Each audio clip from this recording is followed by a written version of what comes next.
بسم اللہ الرحمن الرحیم۔ ربیع الاول کا مہینہ ہے اور زور و شور سے شادیاں جاری ہیں۔ ہمیشہ ایک سوال پوچھا جاتا ہے کہ شادی لو میرج ہونی چاہیے یا ارینج میرج۔ تو میرا خیال ہے کہ سوال کچھ اس طرح سے ہونا چاہیے کہ شادی کس خاندان میں ہونی چاہیے، شادی کے لیے لڑکے میں یا لڑکی میں کیا خصوصیات جو ہیں وہ دیکھی جانی چاہیے۔ اس سلسلے میں نے ایک عالم دین مولانا عمران صاحب سے ایک نشست رکھی تھی، آپ ان کا انٹرویو اس میں ملاحظہ کریں گے۔ اور میرے خیال میں کہ جو شادی کے لیے خاندان کی سلیکشن ہوتی ہے وہ بہت ہی امپورٹنٹ ہے۔ مجھے ایک واقعہ یاد آ گیا کہ جب رسول خدا صلی اللہ علیہ وآلہ وسلم کو جناب خدیجۃ الکبریٰ کی جانب سے پیغام بھیجا گیا شادی کا، تو کیونکہ رسول خدا صلی اللہ علیہ وسلم جانتے تھے کہ وہ ایک مالدار، ایک دیانتدار اور ایک اچھے قبیلے خاندان کی خاتون ہیں، تو باقاعدہ وہ رشتہ منظور کیا گیا۔ اسی طرح ہی جب رسول خدا صلی اللہ علیہ وسلم کی بیٹی جناب فاطمہ الزہرا سلام اللہ علیہ کی شادی کی باری آئی تو جناب علی علیہ السلام کو جو ایک ہم پلا جو ہر حساب سے دونوں ایوریج ایک دوسرے کے مطابق تھے وہ پیئر دیکھا گیا۔ اسی طرح ہی جناب علی علیہ السلام نے جب دوسری شادی کی تو وہ بڑا واقعہ مشہور ہے کہ اپنے بھائی کو بھیجا باقاعدہ کہ اے بھائی جائیں کلابیہ خاندان، کیونکہ عرب کا ایک مشہور بہادر خاندان تھا، تو وہاں جا کے خاتون جناب علی علیہ السلام کے لیے دیکھی گئی۔ اور اسی طرح ہی حضور پاک صلی اللہ علیہ وآلہ وسلم کی جتنی بھی ازواج مطہرات ہیں ان کی ایک قابل دید خصوصیات ہیں جو ہر بیوی میں قابل دید پائی جاتی ہیں۔ کیونکہ آج سلسلہ تھوڑا سا ڈیفرنٹ ہو گیا کہ لو میرج یا ارینج میرج پہ بات چلی گئی ہے، تو مجھے تو مولانا صاحب کی ایک سپیچ بہت اچھی لگی جس میں انہوں نے بہت ساری خوبیوں کا ذکر کیا کہ یہ خوبیاں دیکھنی چاہیے، اور ایک ایسی کوالٹی کا بھی انہوں نے ذکر کیا کہ اگر وہ کوالٹی کہیں بھی دیکھ رہے ہیں تو بنا سوچے سمجھے جو ہے وہاں پہ رشتہ کر دینے چاہیے۔ وہ میری اس بات کے بعد آپ چھوٹا سا 4 منٹ کا ان کا کلپ ہے تو آپ کے لیے ایک بہترین ثابت ہوگا اگر آپ وہ کلپ سن لیتے ہیں، کیونکہ اگر یہ چیزیں دیکھ لی جائیں شادی سے پہلے تو شادی کے بعد جو ہے معاملات ٹھیک رہتے ہیں،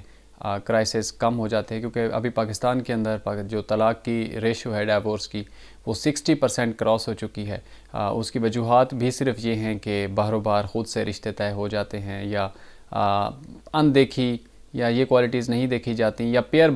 جب بیلنس ہونا، دونوں رشتوں کا بیلنس ہونا وہ نہیں دیکھا جاتا۔ تو ملاحظہ کیجئے مولانا عمران صاحب کا انٹرویو کہ شادی کس سے کرنی چاہیے۔ رسول کریم صلی اللہ علیہ وسلم نے کا ارشاد ہے، حضرت ابو ہریرہ نے فرمایا ہے حدیث میں کہ آپ صلی اللہ علیہ وسلم نے فرمایا ہے کہ تنکح المرأۃ لاربعین، کہ عورت سے 4 وجوہ سے شادی ہو سکتی ہے، لمالہا، لجمالہا، لنسبہا ولدینہا۔ تو 4 وجوہات سے شادی ہو سکتی ہے کہ ایک اس کی مال کی وجہ سے، اس کے حسب نسب کی وجہ سے، اس کے جمال کی وجہ سے، خوبصورتی کی وجہ سے، لیکن اور پھر دین کی وجہ سے۔ لیکن تم دین کو پکڑو، اس کے دین کو ترجیح دو، اس کی، اور پھر تمہیں اللہ تعالیٰ کامیاب کر دیں گے۔ تو پتہ یہ چل رہا ہے کہ جو معاشرے میں عمومی وجوہات ہیں ان کا دیکھنا بھی اہم ہے، وہ کفو کے لیے ضروری ہے۔ اور کفو کیا ہے کہ جب بھی شادی ہو تو 2 خاندانوں کی برابری دیکھی جائے کہ دونوں خاندان آپس میں برابر ہیں یا نہیں ہیں۔ یہ برابری کا دیکھنا عورت کے خاندان کے اوپر ضروری ہے، یعنی عورت کے والد صاحب کا اس بات پہ راضی ہونا، ایک تو عورت کا راضی ہونا ضروری ہے اور دوسرا ان کے والد کا راضی ہونا بھی ضروری ہے۔ یہ دونوں اگر راضی ہوں کہ یہ رشتہ ہمارے لیے مناسب ہے تو پھر اس کے بعد آپ ان 4 وجوہات کو مد نظر رکھیں۔ 4 وجوہات میں پہلی وجہ مال ہے۔ اب اگر مال میں تفاوت ہوگا، یعنی 2 خاندانوں کے مالی حیثیت میں بہت زیادہ فرق ہوگا، تو اس کے اندر بھی یہ امکان موجود ہے کہ آگے جا کے ناچاکی ہو جائے۔ اسی طریقے سے حسب نسب میں بہت زمین آسمان کا فرق ہوگا، مطلب یہ حسب نسب سے کہ خاندانوں کی عادتیں ہوتی ہیں، ہر خاندان کی اپنی ایک عادت ہوتی ہے، اپنی ایک رسم ہوتی ہے، خاندانی رسم ہوتی ہے، رواج ہوتے ہیں۔ تو اگر بالکل بہت مختلف خاندانوں کی آپس میں شادی ہوگی، اس معنی میں کہ آپ نے یہ دیکھا ہوگا کہ کلچرز کا ڈفرنس آتا ہے، تو اس کو بھی دیکھ لینا چاہیے۔ تیسری بات یہ کہ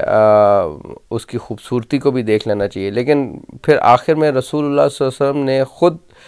یہ قول کیا کہ اگر دینداری دیکھ لی جائے، اس کو ترجیح دے دی جائے، اور باقیوں کو اتنی ترجیح نہ ہو جتنی دین کو ترجیح ہو، تو خود بخود معاملہ جو ہے وہ کامیابی کی طرف چلا جاتا ہے۔ لڑکی کی اور لڑکے کی مرضی کے بغیر شادی کرنا درست نہیں ہے،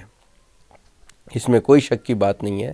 کہ والدین کا بھی ہمارے معاشرے میں رول ہے، وہ ان کے تجربے کی وجہ سے یہ رول موجود ہے کہ لڑکے اور لڑکی کو چاہیے کہ اپنے والدین کی مرضی کا بھی خیال رکھیں اور ان کی بھی اطاعت کریں، لیکن دوسری طرف والدین کو بھی اس بات کے لیے کوشش کرنی چاہیے، اور بلکہ ان کے لیے ضروری ہے کہ چاہے لڑکا ہو یا لڑکی ہو، ان کی مرضی اور چاہت کے بغیر شادی نہ کریں، کیونکہ اس میں آگے جا کر کے نفسیاتی اور معاشرتی مسائل کا بڑھ جانا درپیش ہو سکتا ہے، یعنی لڑائیاں اور ناچاکیاں بڑھ سکتی ہیں آگے جا کر۔ ایسی ملاقات تو مشروع ہے جس کے اندر کوئی شرعی قباحت نہ ہو، یعنی شادی سے پہلے ایک مختصر ملاقات محرموں کے سامنے، جو محرم رشتے ہیں، دونوں طرف کے محرم رشتے، ان کے سامنے اگر ملاقات ہو جائے مختصر، یہ کہ اس میں پردے کا خیال ہو۔ شرعی پردے سے مراد یہ کہ ادھر شرعی پردے کی حد یہ ہے کہ ہاتھ